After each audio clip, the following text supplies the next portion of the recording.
Welcome, welcome, welcome, everybody, to Fearlessly Feral Living. This is Reverend Karen, and my very special guest today is Reverend Linda Finley. She comes to us from Eugene, Oregon. She has a center there, the Center for Spiritual Living in Eugene, Oregon. And I'm very much looking forward to our conversation. I think you will find it rich and rewarding. But before we jump into that, let me get my introduction done here. So I already welcomed you to Fearlessly Feral Living. I am broadcasting to you from the Woogie Ranch out here in the back 40 of northwestern Nevada, where I'm a half an hour away from the nearest gas station and the nearest grocery store. Our mission here is to provide you with a strong and unshakable inner foundation that works for successful long-term living. Our purpose is to activate inner self-awareness, and our vision is a world in which everyone lives wild and free, which, of course, if you've been listening for a while, you know that wild and free is another set of words for fearlessly feral. So I'd like to introduce you to my friend Linda Finley. We've actually never met in person. We've had numerous phone conversations and many conversations on Facebook, and we've kind of connected over the last 3 years, something like that, over lots of stuff that we have in common. When I first met her, and this is one of the things I know to be true about Linda, when I first met her, I discovered that she used to own a bar. She was a bar owner. I thought, oh my God, well, I would have been your best customer in the bar, except for when I passed out, and then you'd have to have the guys lift me up and carry me out and park me somewhere. So I really identified with that piece. We both love to read and share a fondness for many of the same books. Lately we've both been reading a lot about Stoicism, which is really kind of a fun, grand thing. And Linda shared with me that cooking is her love language, and it is mine too. If you know me, you know that if something happens in your life, the first thing I say is, can I bring you a casserole? Yeah. So I really am happy to have Linda here with us today. And just a couple little facts about her. She started with Science of Mind about 30 years or so ago. And before she did, she worked at the welfare department and then as an employment counselor. And then of course, she went and owned the bar and became a minister with Science of Mind in 1999, which was just about the time when I was starting to take classes at my local Science of Mind center. And she moved to Oregon in 2006, which is where she resides now.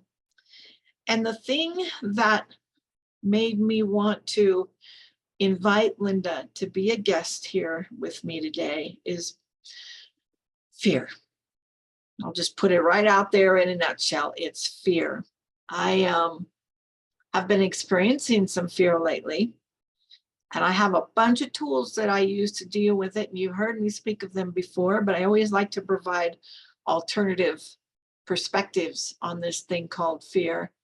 And I wanted to read you something that Linda posted on Facebook. And it was this post that made me think I need to invite her to be a guest on my podcast. Here's what she wrote. Fear never helped me think clearly. Fear never gave me any good ideas. I need to acknowledge that what is happening is upsetting, and then move in the direction of solutions and new questions. Let the energy of the fear motivate me to move, but do not let it rule my thinking. So I'm going to shut up now and let Linda jump in here. And if there's anything I missed in your bio that you would like my audience to know about, Linda, speak up and let's talk a little bit about fear. Thanks so much, Karen. It's odd that I would have developed a relationship with fear that I have because I grew up kind of a shy child. I'm a bit of an introvert and have kind of always been observing from the outside rather than being involved in the middle of things. And people who know me go, no, that's not you. Well, I put on a role. I put on Linda the bartender could do things that Linda the patron could never do. And Linda the minister can do things that Linda the person could never do. And sometimes Linda the minister has to ask Linda the bartender to step in and do a few things. But I when I started in New Thought, we were about focusing on where you want to be, focusing on what you want to do. Don't give energy to what you don't want. And all these things are good. The idea of being for something and against nothing is really important, because in the ancient Eastern wisdom, what you focus on grows. And so if I focus on my fear is just going to get bigger. And I remember years ago, Dr. Dennis Merritt Jones did a talk at Asilomar. When we came in, you got 1,000 people in this room, and they handed everybody a balloon and said, don't blow it up, just hang on to it. And when he spoke, he said, what I want you to do is blow up the balloon, but don't tie it, just blow it up. And so we've got this balloon in front of us. He says, now hold it at arm's length. So now when you've got the balloon held at arm's length, what can you see? You can see the whole room, and the balloon is blocking this little bit over here. He says, now slowly move the balloon until it touches your nose. What can you see now? And it was the whole idea of when all of this stuff is going on in my life, and I'm only focused on the stuff that isn't working, I'm not actually living in a way that helps me grow. And the reason I remember this so much is when he said, okay, now what I want you all to do is at the count of 3, we're going to let go of our balloons. And if you can imagine 1,000 colorful balloons flying around the room going, it's an image that gets stuck in your head, but it helped me to see that by focusing on what I feared, I was blocking out all the stuff that was working, all the things that could give me ideas, all the things that could help me grow. And so it set me on a different path to how do I get to know this fear? How do I get to know this idea and learn from it rather than try to squelch it, because I spent several years after that trying to squelch it. Yes. I don't know if you've ever done that. Kind of pushing in the Debbie Ford movie, pushing the beach ball underwater and hold it underwater, which doesn't work. And finally coming to sit down and developing a relationship with the negative emotion, with the fear, with the anger, with whatever. Yeah. It's funny that you should mention Dennis Merritt Jones, because he has a new book out called When Fear Speaks, Listen. And tomorrow I'm starting the beginning of a 4-week class based on that book. So and I didn't know this, and she didn't pay me to bring it up. So there we go. Yeah. So we both mentioned Dennis today. And Dennis, if you're listening, or well, you're not listening now because we're not live, but yes, the book is wonderful. I'm really looking forward to my class tomorrow and the students who have signed up for it. Yeah. And Linda, I can really identify with what you said about how it doesn't work to push fear down. I led a lifestyle for 20 years of pushing fear down. And that was why I would have been so good in your bar, because I drank behind it for 20 years. And when I finally got sober and had to allow that fear to come to the surface, that was huge.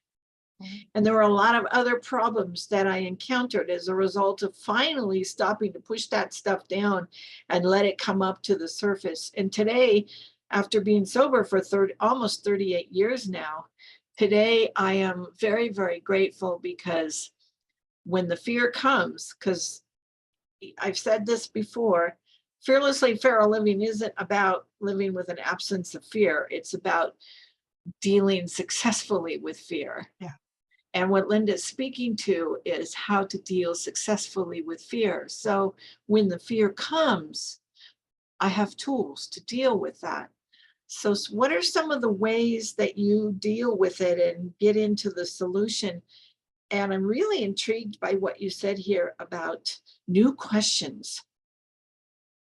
Well, it's as I've gotten into doing what I call shadow work, which is working with those parts of us that include the fear, that are things that people, the things that I don't want you to know about me, the things that I don't want you to see, the things that I want to keep in the closet or hidden. And those are the things that I actually need to develop a relationship with. I need to listen to it, as the book said. And I need to be, some years ago, I was on a retreat in Ireland with Reverend Dr. Jim Lockhart and Reverend Dr. Moira Fox. And I said something about something that had come up to be healed. Mhm. And both of them almost in unison said, oh, please, what if you didn't say healed? What if you thought about it as something that came up to be learned from? Yes. Because the whole word, our teaching is based a lot on the words that we use, and that our words create our reality. Well, the moment I say something needs to be healed, I'm implying that it's broken. I'm implying that there's something wrong with it. And the fear that I'm feeling, the things that are happening, the negative energy that I am experiencing is not broken or wrong. It's trying to tell me something. It's trying to get my attention. It's trying to get me to listen. It's like the proverbial 2-year-old going, mommy, mommy, mommy, mommy, mommy, mommy, mommy, mommy, till we'll listen. And so if I can view my emotion that's coming up as a recalcitrant 3 or 4-year-old, that I can sit down on my lap and say, okay, you've got my attention now. What is it you need me to know? What is it you've been trying to tell me? What are you worried about that I'm not doing or thinking of? To literally talk to our inner child, as it were. I hesitate Yeah. to call it inner child because that's a different kind of work.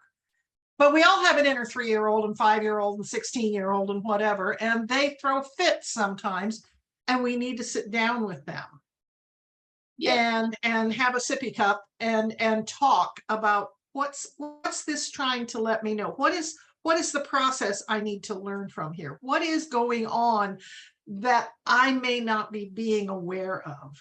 I know years and years ago, it was pointed out to me, that the opposite of love is not hate, but fear.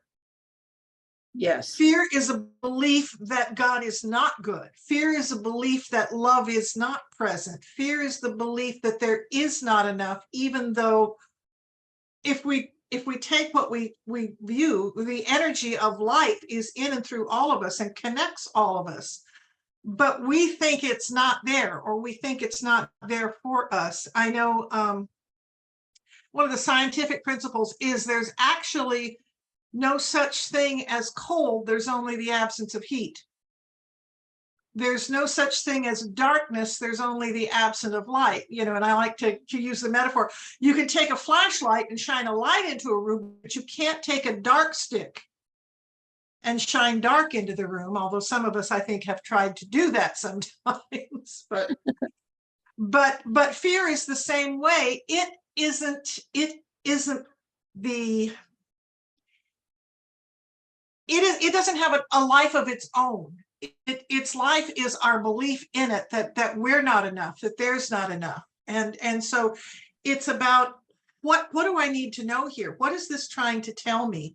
I know God gets real subtle with me sometimes. And I every now and again have to think, okay, I need something a little more. I need like a 5x7 card with big bright red letters on it, that with an arrow pointing to what it is I need to do. I don't need subtlety, but always being willing to not judge something but question it. Yes. And beautiful book by Marilee Adams about asking questions and living the questions. And it's the whole idea that basically, instead of being so proud that we have the answers, we really need to open ourselves to the questions. Yes. That are being that are coming up before us. What's the name of that book? Oh, You see, I remember? brought it up, and as soon as I remembered her name, Marilee Adams. and the let's see, MER,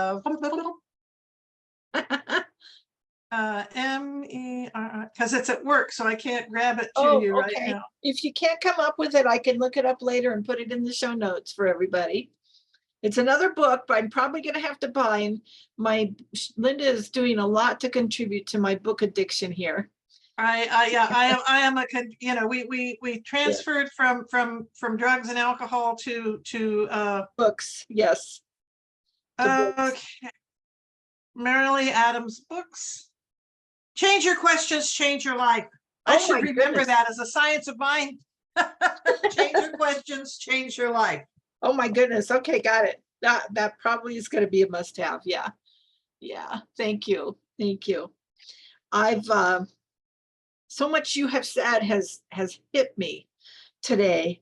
And I love what you said about when I say something needs to be healed, I'm implying that there's something broken, and that is not the truth. And I remember when I first started in training for interim ministry, which is what I'm doing now. And we were cautioned to never tell our interim communities that we were there to facilitate healing. And I'm like, but why not? That's what's needed. No, it's not. There's knowledge. There's new knowledge to be revealed to the light. There's new stuff, new questions to ask. And this is so good for me to remember right now, because in a little over a week, I'll be starting with a new interim community, and I'm pretty excited about it. And so I'm remembering, oh yeah, there's no such thing as healing. There's only stuff that wants to be revealed and provide us with new knowledge about ourselves and help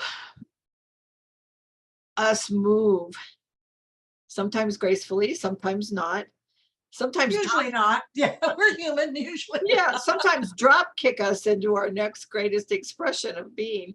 And I love that. I love that you mentioned that. Thank you very much. Well, it's the whole idea of there's nothing to fix. There's only more to learn.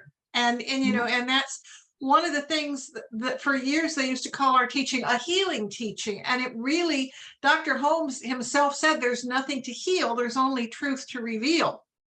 And so it's about not fearing what's coming up. Yeah, it's aggravating the heck out of me. Yeah, it is frightening me. And there's something more here that's trying to happen. And I'm standing in the, you know, it's what I'm loving about Stoicism, is the learning that, you know, the obstacle is the way. In Kabbalah, they have a saying, Kabbalah is mystical Judaism, that Satan, actually they translate it as the obstacle, and Satan is the doorway to God. Whenever I come up against an obstacle, I've come up against a doorway to God. And instead of avoiding the obstacle or trying to go around the obstacle, what I really need to do is go through the obstacle, confront the obstacle, be with the obstacle, don't fight the obstacle, but learn from the obstacle. And I think that's probably, the greatest key for my life, for what I have learned over the years, is stop fighting what is and try to figure out what it's trying to tell me. What is it I need to learn to move past this? Because, you know, hate doesn't drive, Martin Luther King, hate does not drive out hate. Only love can do that. You know, yes. Perfect love casts out fear. All the ways. Love is what we need to do, and love comes from being curious and caring and open to what is. What is this? What is this trying to say to me that I'm pushing away, rather than, or trying to obfuscate or work around, instead of, you know, if this obstacle keeps showing up, you know, the universe is really great at that. If you don't get it this time, it will come back bigger and better. Bigger and with better. The next iteration. Yes, it will. Yeah, it'll come back bigger and better. Yep. Yes. That's And for I think sure. that's the hardest thing to explain. But, I went from, okay, couldn't do that, and then suddenly I had a dear friend in the congregation who kept going, I need a break. I need a break. I need a break. Well, he stepped off a curb and shattered his calf in 3 places. He got a break. You got a break. Yep. And we, we need, if we need the break and we don't take it and we keep saying we need it, the universe will give it to us. Yes. Yes. Again, the importance of what it is that we're affirming, what it is we're asking for. Yes. I don't know if you're always this profound, Linda. You're very profound today. I'm a Leo. I just love to talk. So. Well, it's a good thing you're a minister then, huh? Yeah, it seems, either a bartender or a minister. One of those things. One of the two. Yeah. Well, I was going to teach Shakespeare at the college level, Oh, uh-huh. but that didn't work out. So here I am, and I found a job where I still get to study all my life. Yes. Yes. I love that about being a minister. I'm still studying. And it is a calling. It's like, I'm getting up there in years now, and I'm looking at retiring from the pulpit in the next 3 to 5 years, something like that. But, I've realized, I've watched this. My joke is none of all my friends have flunked retirement. All my ministerial friends have colossally flunked retirement, Uh-huh. But what it is you can retire from a job. You cannot retire from a calling. And I call this a job. It's not a job. It is a calling. I work with people. I work with empowering people. I work with creating community. I have done that in every job I have ever had. The bar was Visalia's answer to Cheers. We were a community of people, and we literally married, buried, and birthed people there. In the bar. Yes. Yeah. And it was a family, it was a community, and that's what people who aren't familiar with the bar culture will say, oh my God, what a huge leap. And it's actually, you've been there, it's a lateral transfer. It is. It's a very lateral transfer. Yes. You have a group of people who are hungry for something, who need to know that they need to connect with other people, and some tool, some spirit that will help them cope with what they're dealing with. Yeah. We just provide a different kind of spirit now. Yes. Yeah. Different kind of spirit. I like that. Yeah. Yeah. Ministry is my retirement job. I had another job for 30 years, or however many years it was, right around 30, maybe 35. And when I retired from that was when, right in the middle of that whole thing, was when I was in ministerial school and graduated and started doing what I call minister stuff. Well, and that's probably what I'm working on right now, is building a ministry like you have, something that is online where I can teach classes and work with people and do things like that outside of the pulpit thing. Yeah. But back to the whole idea of fear and questions and that sort of a thing. We have to, as role models, as teachers, my thought is, model for people the whole idea of facing things and being as authentic as we can with the fears that come up. And you're dealing with people in interim ministry. There's a lot of fear in a community where their minister's gone and they don't know where they're going. And I view your role as a way shower of helping them define who they are. You're not healing, as I said, you're not healing anything. You're guiding them in who do we want to be. Yes. Yeah, I've talked to my people a lot about, we've been in existence 54 years in Eugene now. Uh-huh. And I said, basically, we don't want to go back to what it was before COVID. We don't want, we'd like the bigger numbers and everything. Yes. But what we want to do is view those first years as the foundation upon which we're building where we're going. And I said, I'd really like them to view this as, we've been gifted a paid off building and all this equipment, and we're building a new spiritual community. What are we doing now? Yes.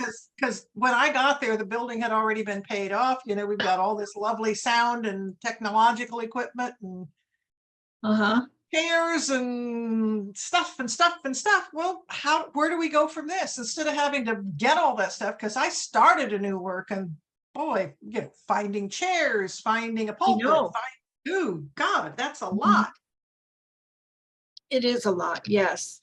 Yeah. I'm so happy to hear you say, we don't want to go back to what it was like before COVID. I've been telling people that. No, there's no going back. It's not, it's done. That's a done deal. COVID was one of the hugest, Slate cleaners. yeah, it was huge. And we have an opportunity with COVID to to create something new. And there's so many people who have resisted that. They want to go back to what it was like pre-COVID. And I'm over here going, no, no. Well, and there's thousands, literally thousands and thousands of people right now who classify themselves as nuns, NONES, nuns. Oh, yes. And when it comes to spirituality, because they don't have a specific religion, but they do have a spiritual nature. Yes. They don't say they're atheists at all. They're just saying, I don't have a religion of record. A religion. And I think they're hungry for what we're offering, for what we have to do, which is finding your way to connect in community with tools that equip you to build a better world, to build that new world, to establish that new way of being with one another, and to grow a place where everybody belongs. Yes. Yes, I agree completely. I know that I have many listeners here on my podcast of folks who never heard of Centers for Spiritual Living, don't know what Science of Mind is, and yet they are, I know this because they've told me, they've left messages for me.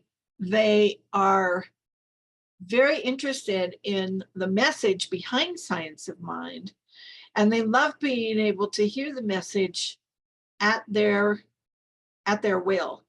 So they'll listen to the podcast whenever.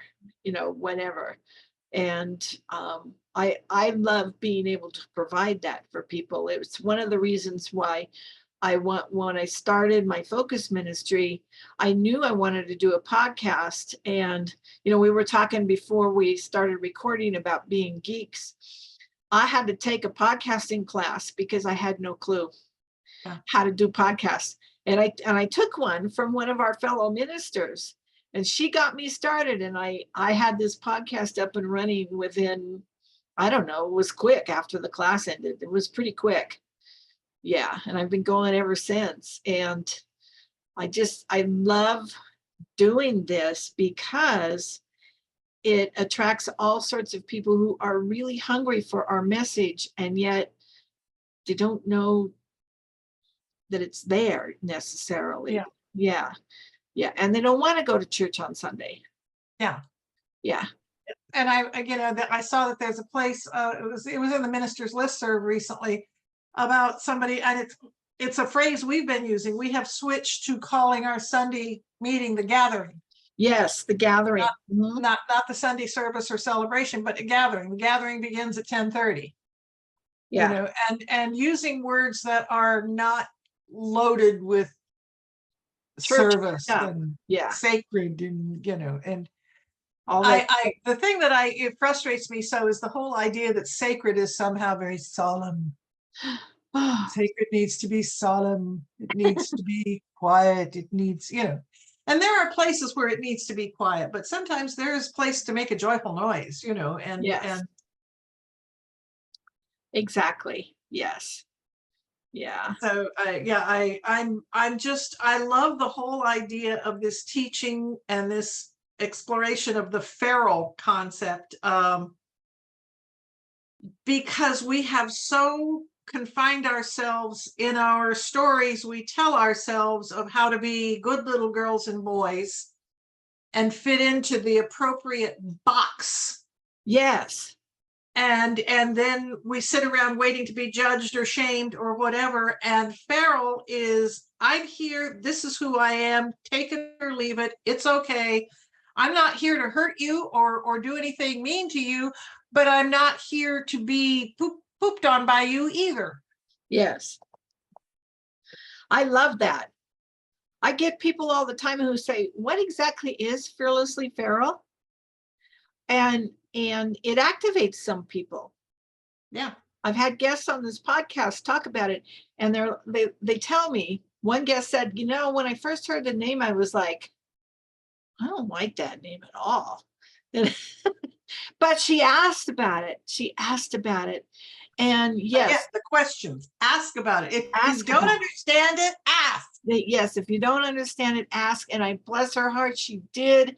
And I mean that only a really good way, not a Southern way. She really did ask, and I really did answer. And when we were done with the conversation, she had a totally new idea of what Fearlessly Feral was all about. Yeah, yeah. But that's you asked earlier, and I'm not sure that I answered it appropriately about the whole construct of questions, but it's instead, question instead of judge. When I used to go to Parker Palmer's Center for Courage and Renewal retreats, one of the guidelines they always had was, when the going gets tough, turn to wonder. Oh, I wonder why they said that. I wonder why I'm being triggered by it. I wonder what they mean here. I wonder what that's about. And instead of judging it and putting it in a box, pull it out and shine a light on it. I keep going back to that cartoon when I was little, of the guy who sees the shadow of the giant dragon chasing him. And when he finally turns around, there's this little tiny lizard that's got a candle behind him. yes. And it's the shadow of a little bitty thing, but because it goes wide, it casts a big shadow. When we turn around and look at the fear, when we turn around and look at the pain, when we turn around and look at what's bugging us, we find it's really nowhere near as terrifying as we thought it was going to be. Is it comfortable? No. But is it as devastating as we were afraid of? Hell no. Yeah. Yeah. Oh, that's wonderful, Linda. That's wonderful. And I think with your beginning story about the balloon and your ending story about the lizard, I think we've kind of come full circle on this topic, because we are just about out of time. And yeah, I